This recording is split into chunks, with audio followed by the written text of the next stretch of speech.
Hello everyone. और आज हम लोग केमिकल इक्विलिब्रियम का वन शॉट माइंड मैप देखने वाले हैं। Okay, let's start. Chemical equilibrium. Hello visible.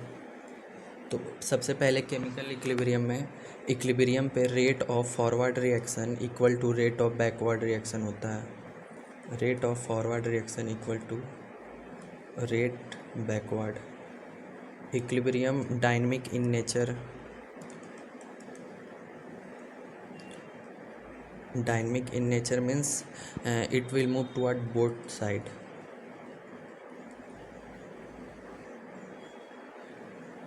It will move towards both side.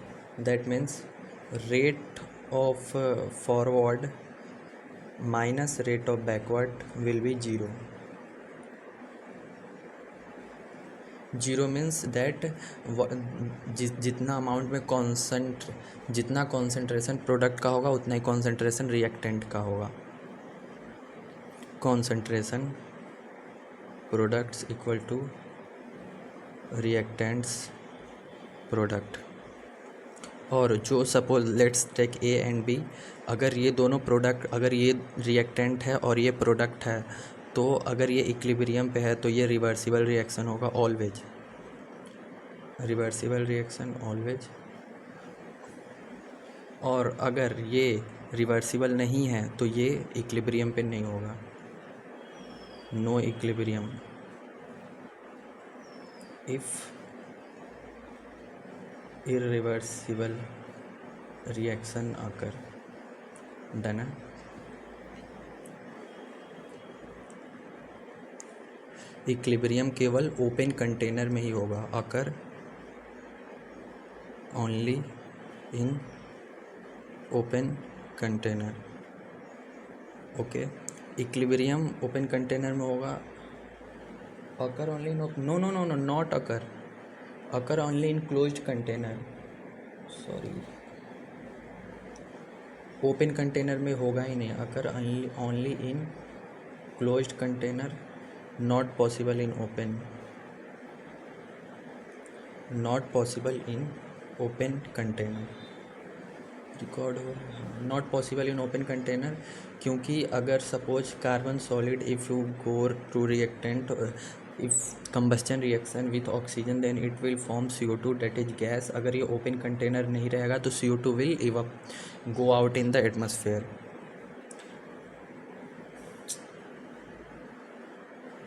If you talk about spontaneous process होगा। स्पॉन्टेनियस प्रोसेस यानी डेल्टा एस पॉजिटिव। स्पॉन्टेनियस मतलब अपने आप reversible reaction होगा। Okay, Gibbs free energy minimum होगी वहाँ पे।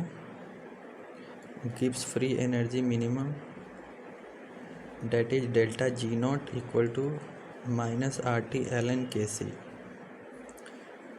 This is thermodynamic. ln Kc is equilibrium constant and delta G gives free energy. Okay, और at equilibrium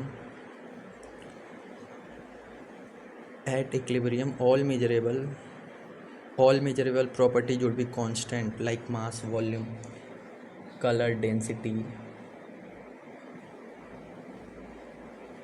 would be constant. For example, color, density, not about mass, concentration, number of mole per unit volume, concentration, pressure, delta G, delta S, this would be constant at equilibrium. At equilibrium rate of forward minus rate of backward zero होगा, तभी मैंने बताया था कि rate of forward rate of backward के equal होगा। Okay, आगे बढ़ते हैं। इक्विलिब्रियम पे सबसे ये इम्पोर्टेंट पॉइंट है, सबको लगता है इक्विलिब्रियम पे कॉन्सेंट्रेशन इक्वल होगा। नहीं, at equilibrium concentration of reactant and products may or may not be equal। तो क्या होता है इक्विलिब्रियम पे? Rate would be equal.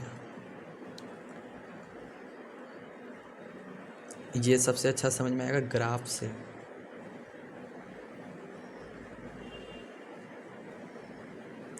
let me add some more pages.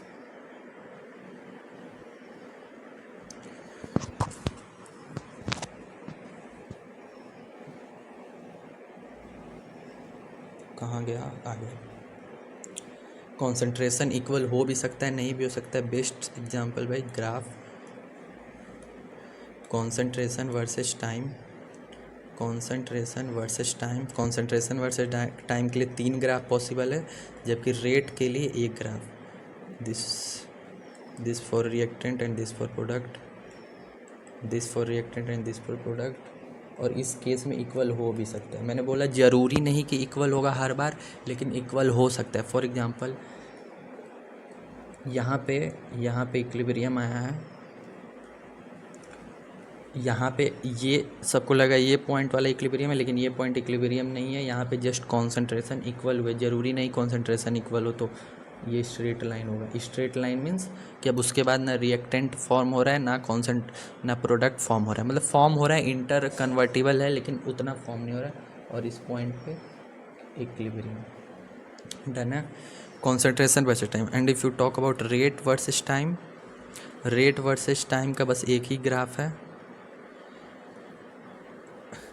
Rate versus time, हाँ, rate of forward equal to rate of backward. और यहाँ पे आएगा इक्विलिब्रियम. पूछता है ये वाला रेट और कॉन्सेंट्रेशन में बदल देता है कि कौन सा इक्विलिब्रियम पे है कौन सा नहीं. और इक्विलिब्रियम के टाइप्स देखेंगे. 2 types. Homogeneous and heterogeneous.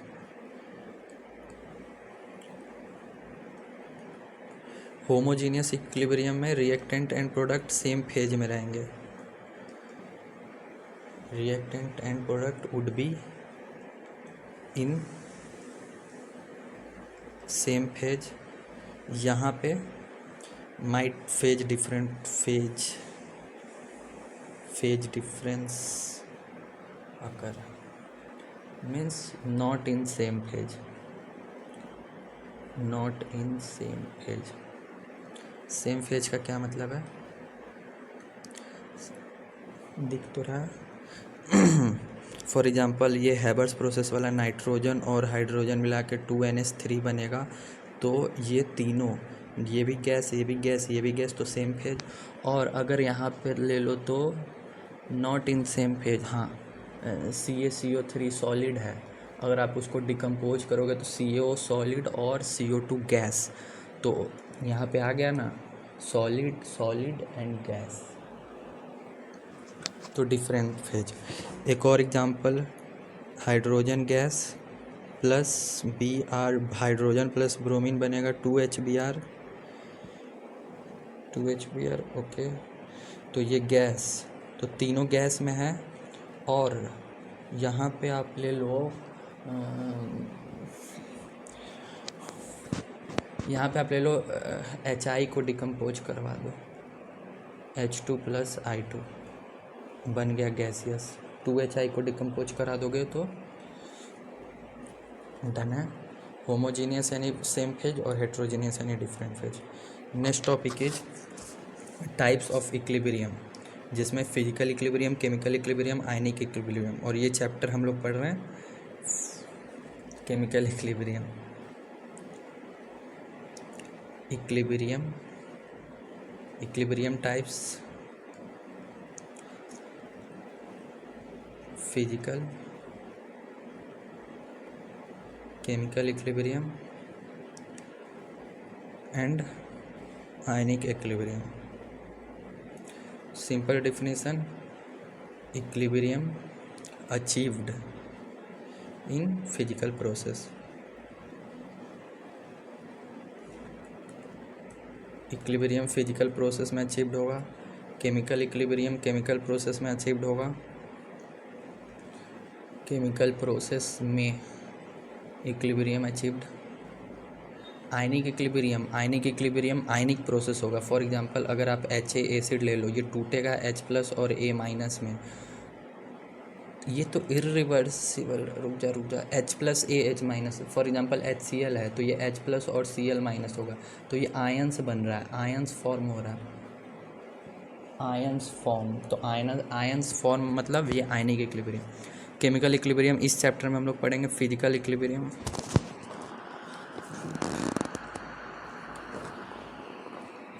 Sorry physical equilibrium physical process में होगा। फॉर एग्जांपल अगर आप H2O सॉलिड ले लो और H2O लिक्विड, ये आइस, H2O सॉलिड यानी आइस और वाटर, वो जब 0 डिग्री सेल्सियस पे होते हैं तो वो इक्विलिब्रियम में होता है, क्योंकि दोनों का टेम्परेचर सेम है 0 डिग्री सेल्सियस, और 0 डिग्री सेल्सियस पे एक आइस है, एक सॉलिड है और एक लिक्विड है। डन है। और फिजिकल प्रोसेस यानी फिजिकल तो एक ही है। और सब्लिमेशन वाला प्रोसेस ले लो, कैम्फोर सॉलिड ले लो और camphor gas, sublimation process. Record हो तो रहा है, हो रहा है, done, just checking. Next one is chemical process यानी केमिकल इक्विलिब्रियम देखेंगे, यानी कोई किसी को लेकर तोड़ दो, PCl5 टूटेगा, PCl3 प्लस Cl2, ये भी सॉलिड है, PCl5 ये गैस, तो ये केमिकली टूट रहा है। इसी पे हमारा चैप्टर बेस है, यही अभी हम लोग आगे देखेंगे। और ये आयंस वाला बता ही दिया। अभी फिजिकल इक्विलिब्रियम पे थोड़ा सा और देखेंगे, क्योंकि इसका डिफरेंट टाइप होता है, सॉलिड लिक्विड में, लिक्विड सॉलिड में, गैस सॉलिड में, गैस लिक्विड में, ये वाली इक्विलिब्रियम। और उससे पहले एट इक्विलिब्रियम पे डेल्टा G 0 होता है। हमने वो थर्मोडायनेमिक वाले चैप्टर में पढ़ा है, delta H minus T delta is equal to delta G। अब इक्विलिब्रियम पे डेल्टा G 0 हो गया तो delta H equal to T delta S, तो टेम्परेचर बराबर delta H by delta S। पूछ लेता है सवाल में, डेल्टा H दे के डेल्टा S दे के बताओ टेम्परेचर केल्विन में, वो डिग्री सेल्सियस में घुमाता है, ये वाले थर्मोडायनेमिक वाले चैप्टर में। तो यहाँ पे भी पूछ लेगा, क्योंकि ये इक्विलिब्रियम पे ये डेल्टा G 0 हो गया, ये यहाँ पे याद करना है। Okay, delta H equal to T delta S। अब हम क्या देखने वाले थे, हाँ, एग्जाम्पल ऑफ फिजिकल इक्विलिब्रियम। किसी को लग रहा होगा मैं 2x पे पढ़ा रहा हूँ ना, ये रिवीजन वीडियो मैं 2x पे नहीं पढ़ा रहा हूँ, मैं खुद 2x पे बोल रहा हूँ और लिख के। आप भी रफ कॉपी ले लेते तो अच्छा रहता, आपका ही फ़ायदा होता है। एग्जाम्पल ऑफ फिजिकल इक्विलिब्रियम, पहला है solid liquid equilibrium. Solid liquid equilibrium यानी ये A सॉलिड है और ये A लिक्विड है। अभी हमने बताया आइस और वाटर वाला, आइस सॉलिड है और आइस वाटर पे ये कब होता है, at 0 degree Celsius. 0 degree Celsius पे ही मेल्टिंग पॉइंट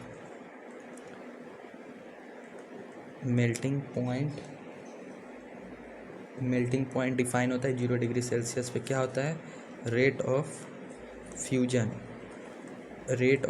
ऑफ, मैं एक जगह आइस बोल रहा हूँ, for example rate of fusion of ice equal to, मतलब इक्वल नहीं, वो रेट ऑफ क्रिस्टलाइजेशन मतलब कोई चीज़ है वो सॉलिड में बन रही है, यानी लिक्विड सॉलिड बन रहा है, यानी जो वाटर है वो आइस में बन रहा है। Rate of crystallisation of water जो कि लिक्विड में है, आइस जो कि सॉलिड में। तो मेल्टिंग पॉइंट और फ्रीजिंग पॉइंट डिफाइन होता है, हो गया मेल्टिंग पॉइंट। और इसको क्या लिखोगे, temperature at which solid liquid equilibrium takes place. Done है। अगला इक्विलिब्रियम है liquid gas. Liquid gas equilibrium पे कोई चीज़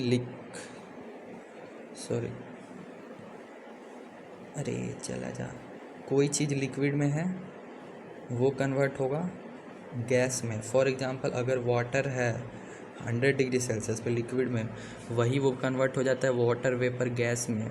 हम लोग फिजिकल इक्विलिब्रियम का टाइप पढ़ रहे हैं, यानी ये सेम है। वाटर तो वाटर है, H2O लिक्विड पे है, H2O गैस में भी है। तो ये होता है बॉइलिंग पॉइंट पे, इसी को तो बॉइलिंग पॉइंट डिफाइन करते हैं।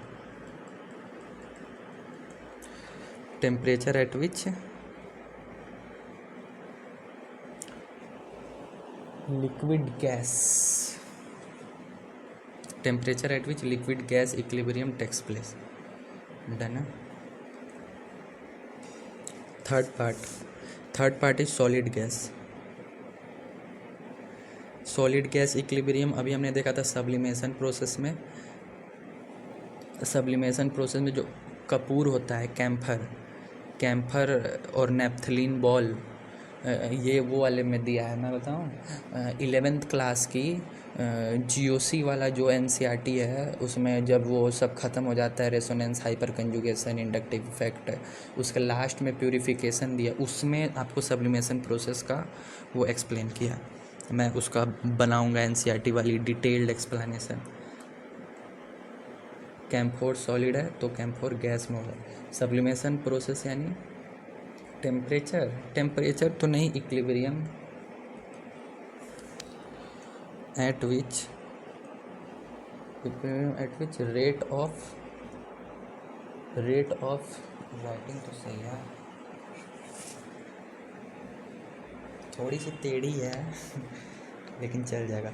Rate of sublimation of solid will be in equilibrium with rate of, मतलब राइटिंग मेरी और सही है पर मैं थोड़ा स्पीड में लिख रहा हूँ इसीलिए। Rate of desublimation of gas. Solid sublime करेगा, गैस डीसब्लाइम करेगा, यानी सॉलिड गैस में जाएगा और गैस डीसब्लाइम होकर वापस सॉलिड में आएगा। डन है। चौथा है solubility of gas in liquid. Gas in liquid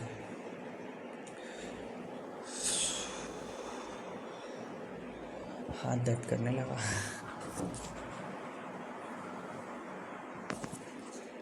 solubility of gas in liquid में आप लोगों ने सॉल्यूशन चैप्टर पढ़ोगे, माइट भी कुछ लोगों ने पढ़ा होगा। सॉल्यूशन क्लास 12th का शायद पहला चैप्टर, पहला ही कि क्या है, उसमें आपको पढ़ाया जाएगा हेनरी लॉ। तो हेनरी लॉ में यही बताया गया था कि गैस लिक्विड में कैसे डिजॉल्व होता है। लाइक फॉर एग्जांपल, वो जो आप कोक पीते हो, कोका कोला, उसको जब आप बोतल खोलते हो तो वो स्क्वीज करके बाहर आता है, एक साउंड आता है। साउंड क्या है? वो गैस बाहर आता है। तो गैस बाहर कैसा है? वो सील्ड कंटेनर में जो कोक होता है उसमें CO2 गैस भरा होता है।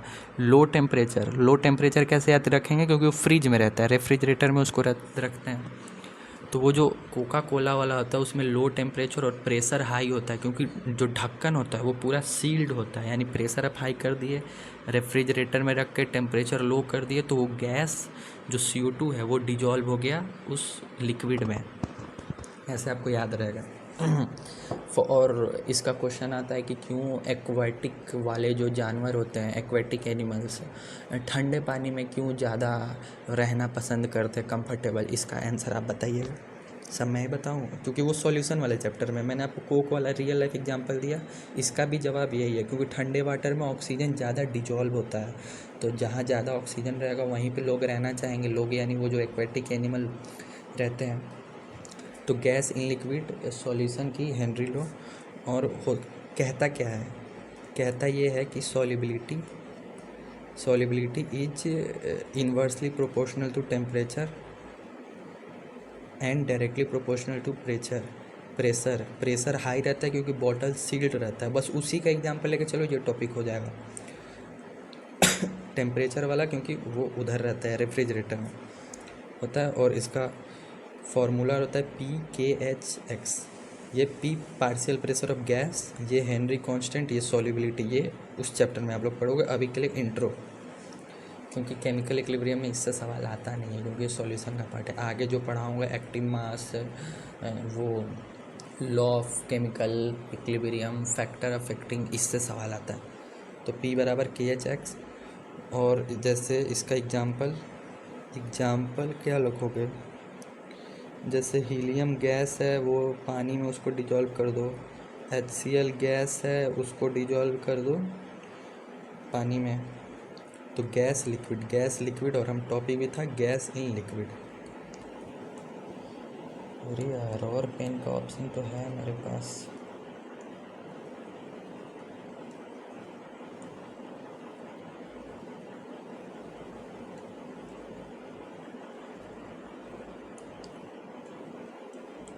सही चल रहा है भाई, थोड़ा सा छोटा कर लें, थोड़ा सा और। मैं जानबूझ के बड़ा बड़ा लिख रहा हूँ क्योंकि जो लोगों के पास मोबाइल में देख रहे होंगे उनके लिए आसानी होगी। ओके, नेक्स्ट टॉपिक कहाँ पे थे? Solubility of gas in liquid. अब क्या बचा? मेन वाला 5, solubility of solid in liquid, चीनी को मिलाते हैं पानी में, वो वाला case. Solubility of solid in liquid, इसमें सॉलिड क्या रहेगा? सॉल्यूट, और लिक्विड क्या रहेगा? सॉल्वेंट। तो सॉल्यूट और सॉल्वेंट, जैसे वाटर में शुगर प्लस वाटर बनेगा शुगर सॉल्यूशन, तो शुगर सॉलिड है और वाटर लिक्विड है, शुगर सॉलिड है वाटर लिक्विड है। और इसमें होगा क्या? इक्विलिब्रियम पड़ रहा है, तो यानी जितना शुगर और वाटर मिलके शुगर सॉल्यूशन बन रहा है उतना ही शुगर सॉल्यूशन टूट रहा है। तो ऐसे टूटता तो नहीं है लेकिन कुछ कंडीशन पे टूट जाते हैं। तो रेट ऑफ